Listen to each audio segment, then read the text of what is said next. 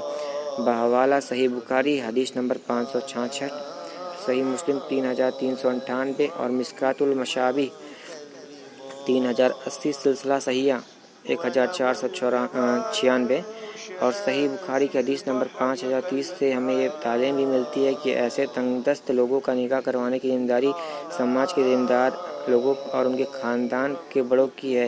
انہیں چاہیے کہ ایسے جو ان کی مالی حالات کمزور ہے ان کا نکاح بھی مناسب حالات میں کروا دیں اور ایسے لوگوں کی مالی مدد بھی کریں۔ ایک جھوٹی روایت۔ غربت کی حالت میں شادی کرنے کی فضیلت کے بارے میں ایک جھوٹی روایت پیش کی جاتی ہے کہ ایک شخص نبی کریم صلی اللہ علیہ وسلم کے پاس آیا، اپنی غریبی کا شکوہ کیا کہ نبی کریم صلی اللہ علیہ وسلم نے فرمایا تو نکاح کر لے۔ کچھ دن بعد وہ واپس آیا تو اس نے کہا میں اب اور زیادہ غریب ہو گیا۔ پھر نبی کریم صلی اللہ علیہ وسلم نے ارشاد فرمایا ایک اور نکاح کر لے۔ اس طرح اس کے 4 نکاح ہو گئے اور اس کے بعد وہ امیر ہو گیا۔ یہ روایت بالکل جھوٹی ہے اور مشہور محدث شیخ زبیر علی زئی رحمۃ اللہ تعالیٰ علیہ انہوں نے اسے من گھڑت روایت قرار دیا ہے۔ تو دوستو